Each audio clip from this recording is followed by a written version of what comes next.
Look, I want to show you just a graphic pullout from Politico this morning. It says Democrats are full of despair. We're highlighting Politico, but this could be any one of any number of publications this morning because that's all the reporting. Democrats fighting, Democrats disappointed, Democrats struggling. This after, of course, Senator Chuck Schumer did not block the Senate funding bill, did not move to shut down the government.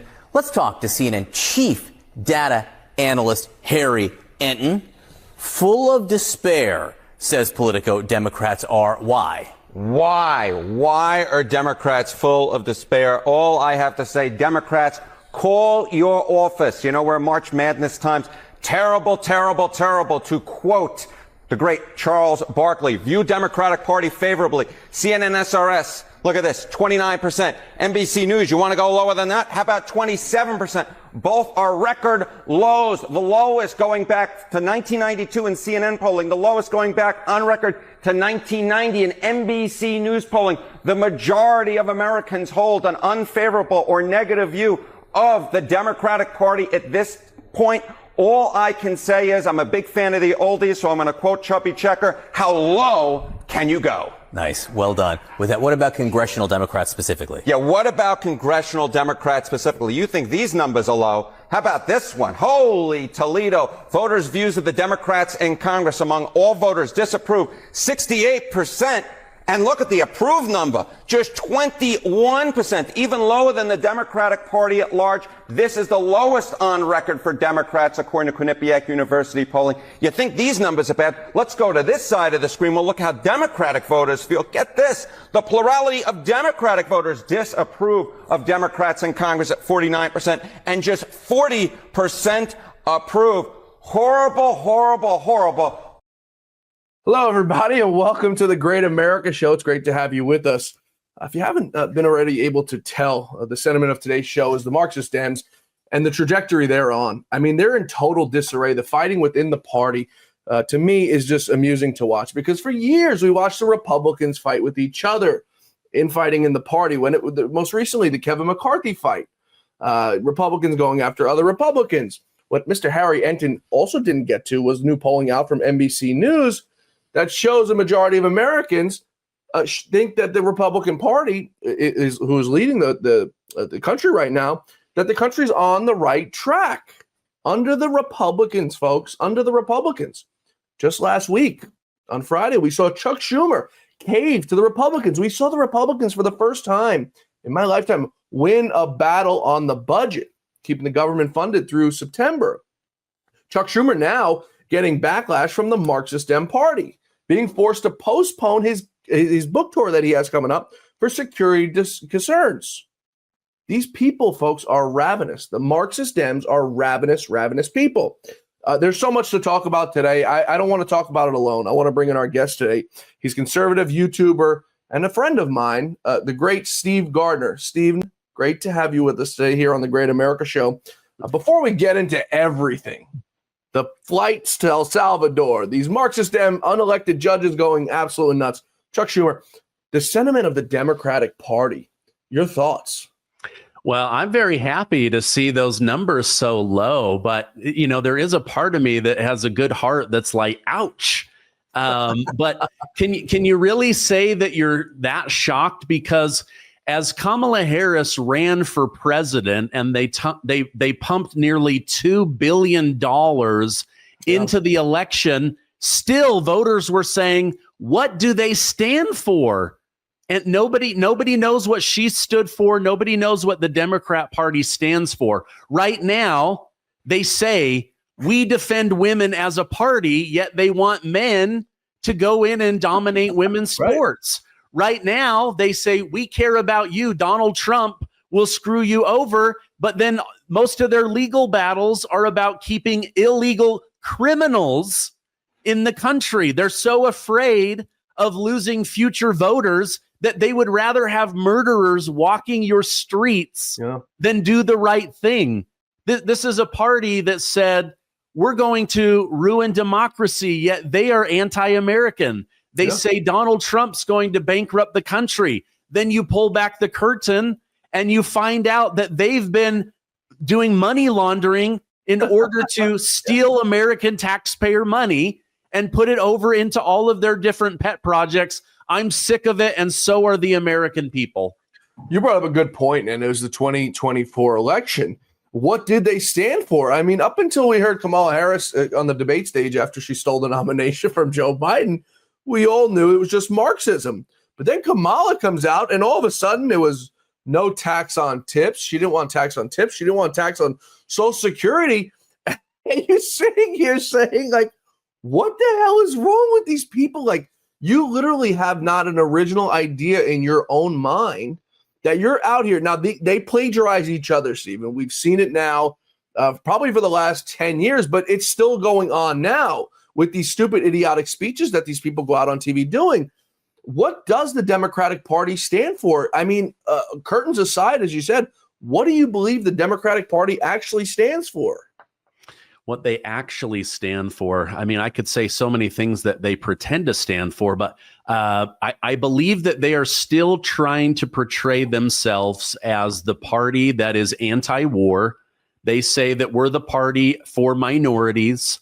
We're the party for the working class. We're the party for the different labor unions. And yet over and over again, they betray them. So honestly, I can't tell you what they stand for, and I don't think most Americans can either, which is why a 21% approval rating, even Joe Biden with dementia had a higher approval rating than the entire Democrat Party.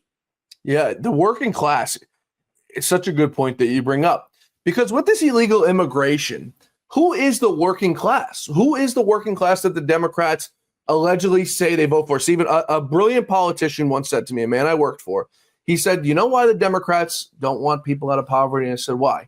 He said, because if you pull them out of poverty, they'll know the Republicans, number one, the Republicans did it. The Democrats will never win an election again. And it's by keeping these people in poverty. It's by keeping these people in the projects and low-income housing, giving them absolutely nothing, keeping them on government welfare, because the Democrats are heavily in favor of government welfare. So they see the Democrats as the breadwinners and giving them all this money. But if you let these people out of there and you showed them a better life and you had higher paying jobs and you got these illegals out of this country and these people started making wages where they could live on their own, a Democrat would never win an election again. What's your thoughts on that? Well, I think in their heart of hearts, they know that their party's dying, which is why they said, okay, we have this older white president with dementia. Let's go ahead and flood the country with new voters. So instead of making good on our promise, let's just find new suckers that we can take advantage of, keep in poverty. It doesn't matter if they know how to read, if they know how to do basic math. All we care about is that they perceive Republicans as bad and that they continue to vote for us. So it was through my own YouTube show that I learned that they don't care about their voters. They care about power and money. And I mean, that's just on full display. What country would allow 15 million illegals to flood it? Yeah. Half the country didn't want that. The other half, they were kind of hoodwinked. But then towards the end of Biden's presidency, they started having their eyes open. And now, just this weekend, you literally have the Democrat Party fighting to keep murderers in the country versus fighting for children's education, ending the war in Russia and Ukraine, making sure that their voters have good wages to keep up with inflation. To me, it's just disgusting and disturbing. We're going to get to the border because we're going to take a whole segment on that. So on the other side of our first commercial break, we're going to do a whole segment on the border. Before we get to that break, though, the craziest thing to me, Stephen, is how they're ravenous. The Marxists, now most of the Democratic Party as it stands today are Marxist. There's a select, very select, maybe I can count on one or two hands, people in Congress who aren't. One of them seems to be John Fetterman. Now he's a Democrat. He's a far leftist, but he comes to the table on certain things that make sense. So that's not betraying your morals. That's putting the betterment of the country, like the CR. He said, okay, I don't agree everything's in it. That's a man that I could respect. I don't agree everything's in it, but it's in the best interest of the country to keep this thing going. Most of them are But to see the AOCs, who I believe is going to try to take over the party, whether it's a run for the Senate sometime soon or a leadership takeover in the House, she's going to try to make a move because the Marxist Dems have infiltrated the entire party. You look at getting rid of Joe Biden out there. That was a Marxist cabal takeover by Nancy Pelosi. But to watch them, Steve, in the infighting, the ravenous of them going after each other now, like they're going for the jugular, trying to kill their own people. To me, it's not something I ever expected to see out of their party because they always seemed united. They always seemed they were on the same page. They always seemed like everything was in sync, and they didn't go against each other. But now they're going for each other's jugular. Did you ever expect that it would come to this point inside the party? No, I didn't, because during the draconian COVID lockdowns that were totally unnecessary, in my opinion, one thing I noticed is they were very unified towards evil, but still unified. I could respect the unity. And I kept thinking, why can't these rhinos and Republicans get along?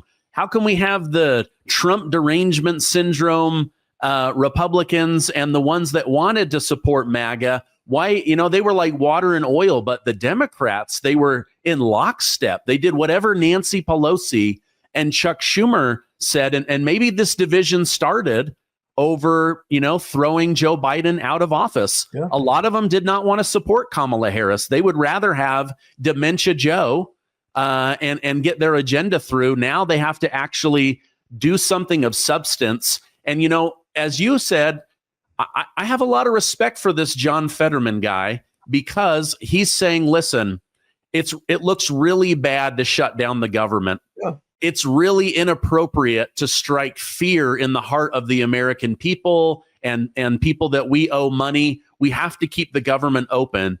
Meanwhile, AOC, you find out behind her constituents' back, she had hired an illegal immigrant, was paying him $80,000 a year, $30,000 higher than what her average voter earns. And instead of giving a job to an American, she gave it to an illegal. And then now she's opposed to keeping the government open. She's opposed to everything that Donald Trump stands for, even when it's good. She's out. She used to be on the border saying, we got to keep kids out of cages. Now she's saying, we got to keep illegal immigrants out of Mexico. Keep them in America. Keep them in New York. Keep them in New Jersey. It's just so backwards to me. You're absolutely right. I want to take a quick break here.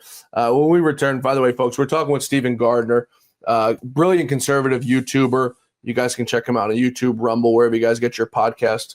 But YouTube is a place to catch him. Stephen Gardner 1 on YouTube, at Stephen Gardner 1 with a P on YouTube. I promise we're going to take up a segment on this whole border crisis.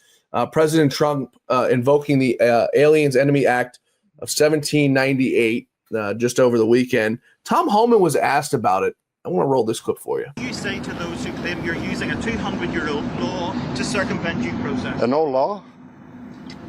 Not as old as the Constitution. We still pay attention to that, don't we? But some would say this is... How many more terrorists do you plan on deporting to El Salvador?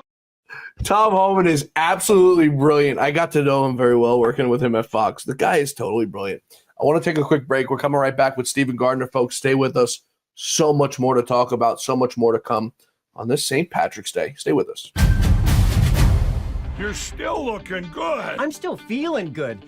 I've got all your MyPillow products. Mattress topper, bed sheets, MyPillows, towels, slippers, blankets. I'm interrupting this commercial to do something I've never done before. Get 2 MyPillows absolutely free on orders of $100 or more. I can't do this forever, so get on board with this great sale today.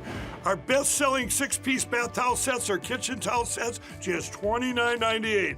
Our famous standard MyPillow is only $14.98. Queens, $18.98. King size, only $1 more. Body pillows, $29.98. Multi-use MyPillow 2.0s with pillowcase, $9.98. Save $40 on our Spring Percale and Giza Dream bed sheet sets.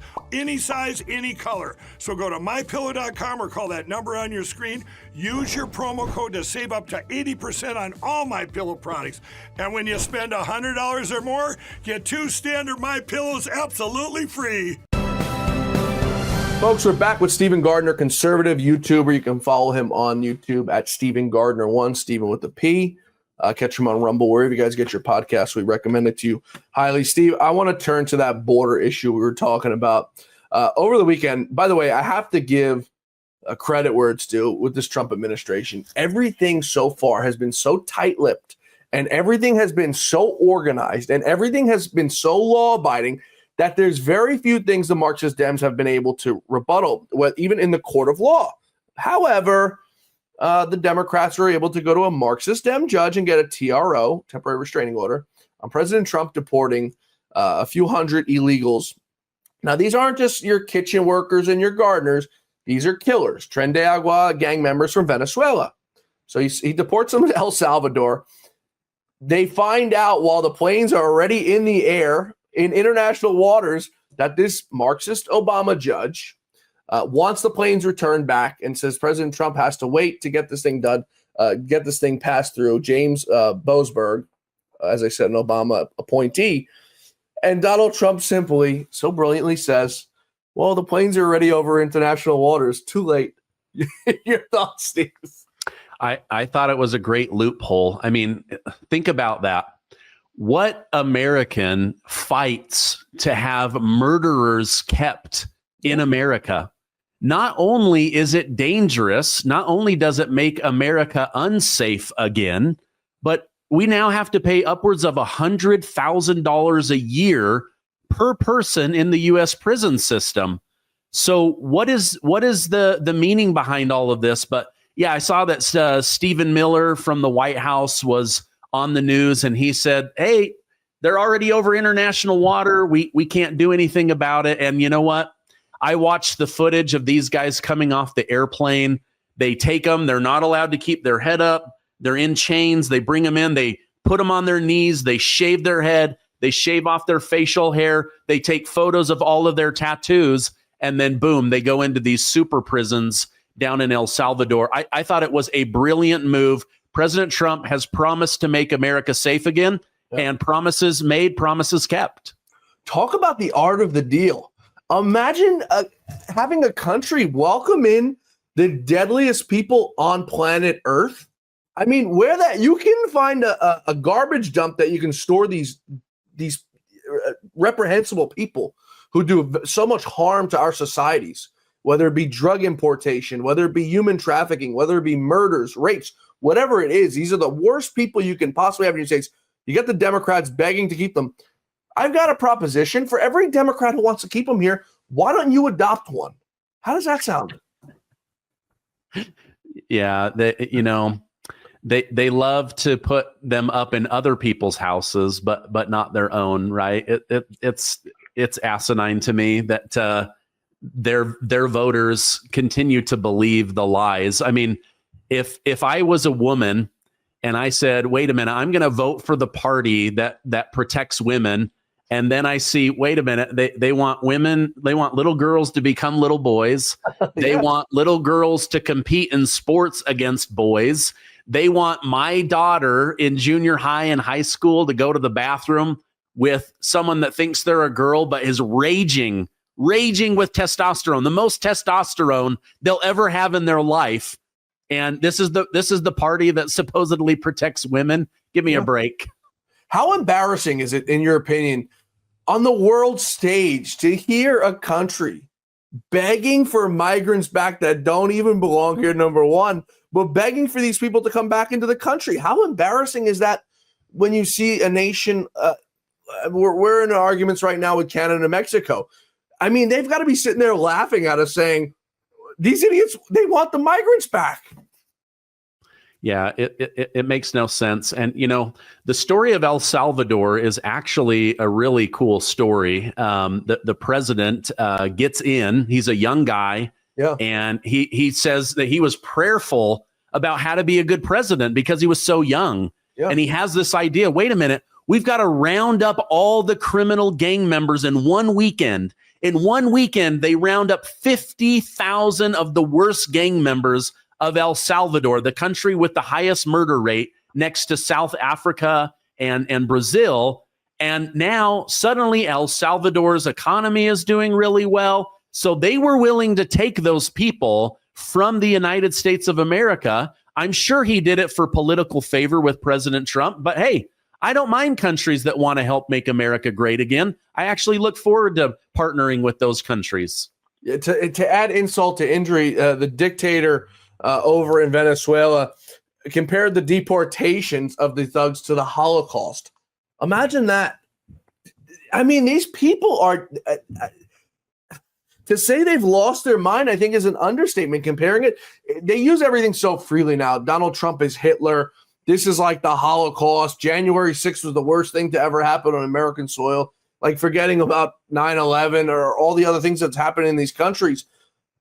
The crazy thing to me is that there's no repercussions. There's still people who are dumb enough to vote for these people when they know everything they're running on them is mass deception. Yeah. You know, I'm not Jewish, but if people continue to compare everyone they don't like to Hitler, suddenly you're watering down Hitler. You're not making him the evil, awful person that he was. I just think that's so inappropriate. But if we're going to use German Nazi era comparisons, look at what Germany did to Austria. They said, give us your guns and you'll never go hungry again. So the people of Austria give the Nazis all of their guns. And then a couple weeks later, they're like, we don't have any food for you. Right. This is what the Democrat Party does. We'll raise your wages. No, you won't. You bring in illegal immigrants. We'll protect your women. No, you won't. You get us fighting with men in sports. On and on and on. It's like whatever they say they're going to do, they're doing just the opposite. The whole thing is about retaining power and these dark money funnels, which now Elon Musk and Trump are exposing. Yeah, but how do you hold on to power when you have Donald Trump? I was talking to someone the other day, and I explained it to them this way because it's very, I think, succinct and easy to follow along for anybody. If Donald Trump comes in, and this is why I think, aside from everything else, why Donald Trump is such a threat to them. If Donald Trump comes in, Stephen, and he fixes the border, he shuts this thing down, and we have nobody coming through the southern border, the Republicans can't run on fixing the border. The Democrats can't run on fixing the border or defending the border, whichever Marxist way they look at it. If Donald Trump comes in and he brings jobs back to America, these politicians can't run on bringing jobs back to America and making things here at home. If Donald Trump fixes inflation, you can't run on fixing inflation anymore. Now, all of a sudden, you chip down like 5, 6, 7 issues that Donald Trump is going to fix, mark my words, and you can't run on anything anymore. Do you think this is do you agree with me in my view of why Donald Trump is such a threat, aside from everything else, but that main issue? Yeah, well, Trump is a businessman. He's used to solving problems because he knows new problems will show up. There's always a way to make a business more efficient. The problem is in the Republican Party and in the Democrat Party, so many of them, all of their adult work-life experience is government. Right. And government is very different than business. And so, but what I have learned in 20 years of business is no business cares what you've done for them. They only care what you've done for them recently.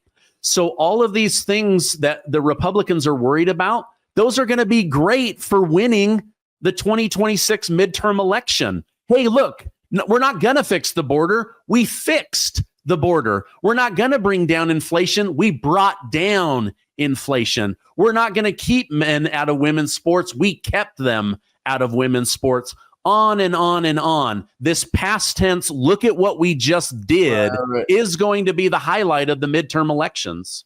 You know what scares the hell out of me, though, Stephen, is that the Republicans somehow always find a way to mess up an empty lot. I mean, you can give these people, and the problem that I see, and it scares the hell out of me, is that in 2028, when Donald Trump is no longer running and finally probably retires once and for all from everything and enjoys the rest of his life, Donald Trump can't carry these people along the finish line anymore. And if you look at what he did this last election, he carried the House. He carried the Senate because he pulled so many of them across the finish line with how dominant he was in these districts. I think if you look at the map from 2024, The only places there was maybe 5 or 10 of them that went further left, and it was places in Colorado. I mean, literally every single congressional district in this country went further right this time. Do you think the Republicans can get out of their own way and not trip over their shoelaces in the midterms? I think there's a lot of rising stars. I don't know that it will be an older Republican that replaces Trump. Even now, he's saying, okay, J.D. Vance is good. I don't know that he's ready right now, but if something were to happen to me, he could step in, right? But look at some of the rising stars we have, like Vivek Ramaswamy. We have Byron Donalds. Ron DeSantis could make a comeback. Like, there's a lot of good people out there that I think could rise, step up, and carry the MAGA agenda forward. And I think Trump is trying to show the path and the courage for how to do that. But is there another Donald Trump waiting in the wings? I don't know. Even Donald Trump Jr. is no Donald Trump, right? So, but I do think we just have to trust that somebody is going to rise up. Someone's going to carry this forward. And I believe that Donald Trump, unless something happens to him physically or mentally, this guy's not getting out of politics in 2028. I think he'll just be behind the scenes. I learned this from an interview that I did last year that most people don't know, is that Richard Nixon was privately behind the scenes consulting with Ronald Reagan on how to win the election. And he's the one that told him, keep it about the economy, keep it about the economy. And so I think behind the scenes, Donald Trump is going to be in politics well into his 80s. But I'm just trusting that there's going to be a rising star that will be able to carry the MAGA agenda forward. Yeah, I hope to God you're right, and I hope to God I'm wrong. The other one you didn't mention, who's absolutely blown away my expectations, is Marco Rubio. I mean, the man is doing absolutely just such a good – by the way, he's a massive part of the reason why we were able to ship over these migrants over to Venezuela. He went down there, met with the president, and negotiated this whole damn thing. He's doing an absolutely terrific job. I want to take one more quick break here before we go into our final segment. Take up a little bit of some issues going on. Conor McGregor, by the way, speaking of St. Patrick's Day, was over at the White House today with some warnings to the West about what's happening to his country and what's happening to Europe. Donald Trump also sending some shots over the bow to those January 6th Marxist committee members. We're going to tell you what Donald Trump did this afternoon. Stay with us, folks. We're coming right back with Stephen Gardner. I hear every day about the products you all wish MyPillow carried. Well, guess what? We probably do. Slippers, bathrobes, pet beds, blankets, mattresses, sleepwear, loungewear, duvets, comforters, pot holders, aprons, oven mitts, and so much more. And they're all on sale. For example, get our best-selling standard MyPillows for only $14.98. Body pillows, $29.98. 6-piece bath towels or kitchen towel sets, just $29.98. Multi-use MyPillow 2.0s with pillowcase, $9.98. Save $40 on our Spring Percale and Giza Dream bedsheet sets. Any size, any color, and so much more. So go to MyPillow.com or call the number on your screen. Use your promo code to save up to 80% on all MyPillow products.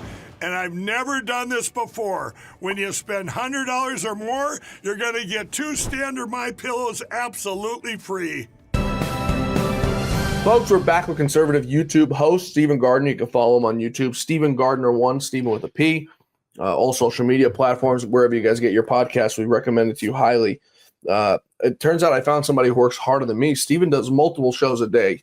So I'm not sure I should be promoting this, but I'm promoting it, and I hope you guys go and join Stephen every day because he has great guests, and he covers all the topical stories that you guys need to know about that we cover here in great depth. Before we get to this whole pardon issue that Donald Trump is having with these January 6th committee members, I want to roll a clip from Conor McGregor, who was at the White House today. a little concerned about the direction of his country. Take a listen. I'm here to raise the issues the people of Ireland face, and it'll be music to the people of Ireland's ears, because never on the main stage has the issues the people of Ireland face been spoke. Our government has long since abandoned the voices of the people of Ireland, and it's high time that America is made aware of what is going on in Ireland. What is going on in Ireland is a travesty. Our government is the government of zero action with zero accountability. Our money is being spent on overseas issues that has nothing to do with the Irish people. The illegal immigration racket is running ravage on the country. There are rural towns in Ireland that have been overrun in one swoop, that have become a minority in one swoop. So issues need to be addressed, and the 40 million Irish Americans, as I said, need to hear this, because if not, there will be no place to come home and visit. Stephen, the crazy thing, if he didn't have that, by the way, for anyone who doesn't know, Conor McGregor is one of the greatest UFC fighters of all time, waiting for him to make his return after an injury. But if he didn't have that accent, I would have thought he was describing America just about 3 months ago. Yeah, absolutely. Yeah, let me put on my St. Patrick's Day Make America Great Again hat. We're going to be doing a giveaway over on my channel, giving away these Donald Trump Make America Great hats. I thought the exact same thing. I had to clean my ears. I said, wait a minute. They're using Irish tax money to overrun the country. They care more about illegal immigrants than citizens. Small towns like the one in Ohio, Springfield, Ohio, I think it was, overrun overnight with a minority population that doesn't speak their language, have the same religious beliefs, the same American tenets, That's what he was talking about. And that's what we're talking about. I'm scared to death of that. And, I bless his heart for bringing attention to Ireland's issues. Yeah.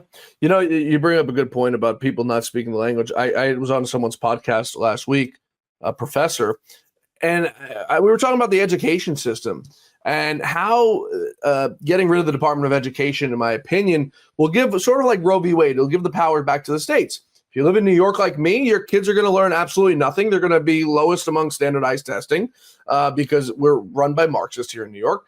If you're down in Florida, if you're in Alabama, if you're in Georgia, your kids are going to get a quality education. But we shouldn't have kids in high school, Stephen, in my opinion, as someone who was in high school very recently, but not so recently, but taking a foreign language. I know that I don't care about speaking, and this may sound naive or whatever, but I don't care to speak any other language but English. Okay. I live in America. I do business here in America. I travel overseas. If there's people who don't understand me, that's fine. I keep it moving. There was things like that. I didn't care about taking chemistry. I knew I was never going to be a chemist in school. Okay. But yet we send our children to these schools to learn things they're never going to use, instead of enforcing occupational and vocational things where we can get kids off the streets, get kids into career paths who know what they want to do the day they graduate high school. What's your thoughts on that? Yeah, obviously there needs to be reform within the education. Right now, the Department of Education is a giant Democrat money laundering machine.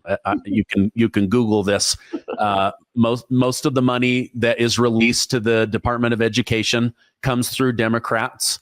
And then those people, wouldn't you know it, 90% of them donate back to the Democrat Party, right? So it's just one big money scam, just like these universities, right? You got Columbia getting $400 million of taxpayer money. Meanwhile, they're sitting on billions of dollars in an endowment they just don't want to spend, right?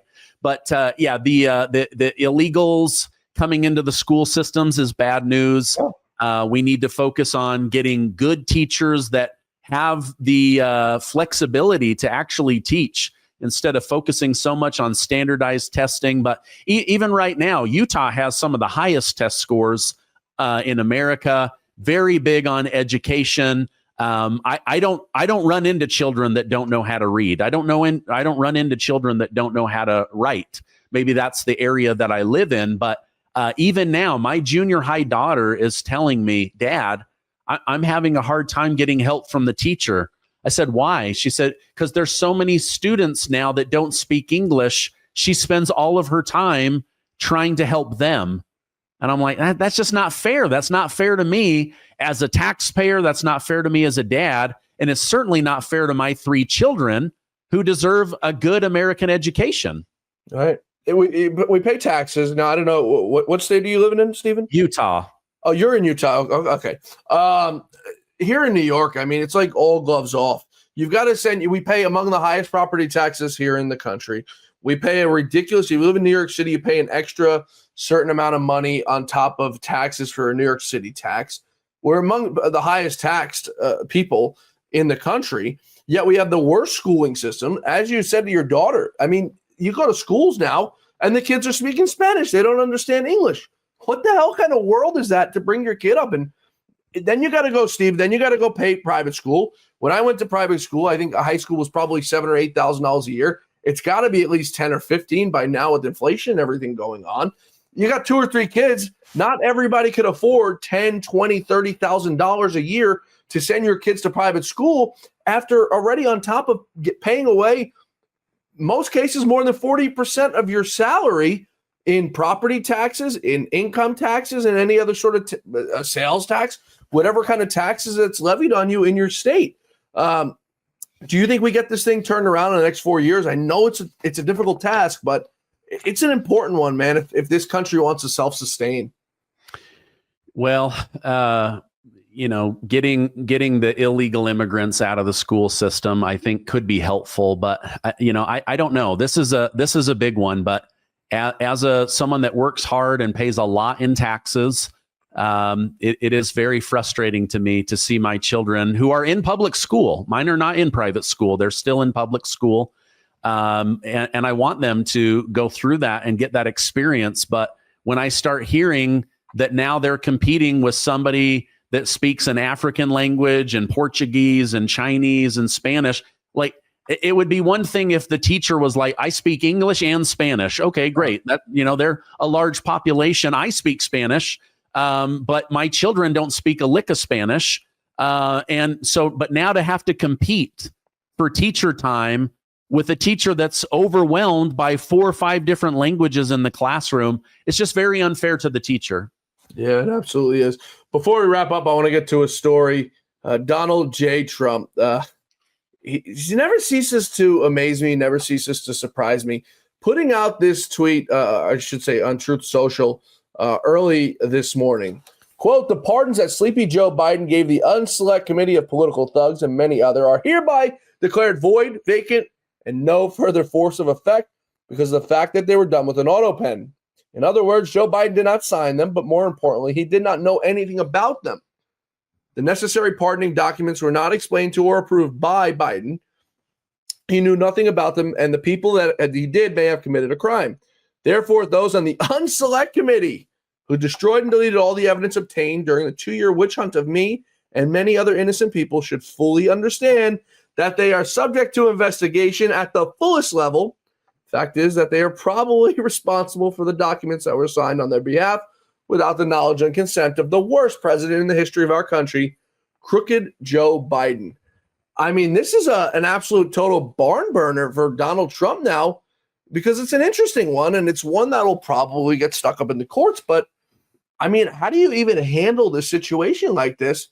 I'm sure you saw the story about the 5 pardons that were signed while Joe Biden was in St. Croix, said the documents were signed. Now, it wouldn't, I think, be unconstitutional to sign them when he was in St. Croix, but the document said they were signed in Washington, D.C. So that's sort of interesting, but this is back to now the pen issue. What's your thoughts on the legality of these pardons that these people have gotten? I have a feeling after having interviewed several of President Trump's personal lawyers that this is not something that he has just cooked up because he couldn't sleep in the middle of the night. This is something that's been bothering him. They helped him navigate all of these legal mines. And now that he's back in authority, this came out. Like, I don't even know that he knew how to do anything. But 10 days ago, the Heritage Foundation realizes, wait a minute, these are being signed by like a robot, not the president of the United States. And wait a minute, some of these were signed when he's out of the country. This is a precious authority only the president of the United States of America has. And now we got a robot or an autopen signing that. So I would have loved to have been a fly on the wall at Liz Cheney's, Adam Schiff, Adam Kinzinger, Benny Thompson, some of these others. I know a lot of people in my community, whether he's guilty or not, they want to see a real investigation of Dr. Anthony Fauci, Hunter Biden, after almost destroying the country with his lies about his laptop, installing Joseph Robinette Biden through a lie. I mean, there's a lot of Americans that want this justice. And now this may be the very crack that opens the door to pursuing these people. This is probably going to end up in a higher court. We'll see. By the way, I don't know if you saw this story, but the guy, just going back to Judge James Brosberg, the guy who signed the TRO on deporting them, he's sentenced over 70 people on that 1512C charge, that BS charge that was overturned by the Supreme Court. I mean, it's just the justice system. Actually, I want to ask you one more question because I don't watch Fox News. I don't watch Newsmax. I don't watch OAN. I watch CNN, believe it or not, because I like to hear what they're talking about and see how demented their minds are. And I mostly listen to them in the car on XM radio. And as I'm driving this afternoon, I hear them talking about Donald Trump using lawfare against his political enemies, pulling the security clearances of these people. And pretty much what this guy was saying, I don't know who he was on the radio, but it was in CNN. What this guy's saying is, well, he pulled the security clearances of the guy that Jack Smith uses a law firm. Does Jack Smith, is he not allowed to have lawyers? This sets a dangerous precedent. And I sit there and I say, how do they say this with a straight face, knowing everything that they've done to this man and this country? It's not even about Donald Trump at this point. And Donald Trump will say this himself. It's about what you've done to the country, the precedent you have set that anybody can be charged with anything at any point because you don't like them and you don't agree with them. Your thoughts as we wrap up here, Stephen? Yeah, I don't see this as lawfare. I don't even see this as revenge. I think these people actually committed crimes. They weaponized the justice system. And so most of us are sitting back going, hey, someone's got to do something about this. And I think that they were looking for ways that they could. Now, whether they will ultimately prevail, again, everyone deserves their time in court.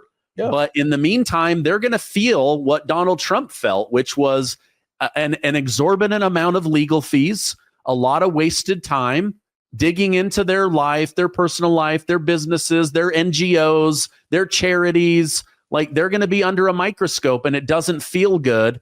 And I think he just wants them to feel a fraction of what he felt. Yeah, you're absolutely right. Hearing the presumption of innocence, due process, made me sick. People going back to those migrants being sent to Venezuela. Where's their due process? Where was Donald Trump's due process? To the people who are saying that, I have two simple words for you. I'm not going to say them on air, but the first word starts with an F. The second word starts with a Y. It's unbelievable, and it literally boils my blood because of what we've all gone through witnessing the destruction of our country. Stephen, you got the last word here, as I promised you before. Yeah, I would just say, look at all of the good that the Trump administration has done, right? When it comes to, is America on the right track? Almost a 17-point swing from Biden to Donald Trump.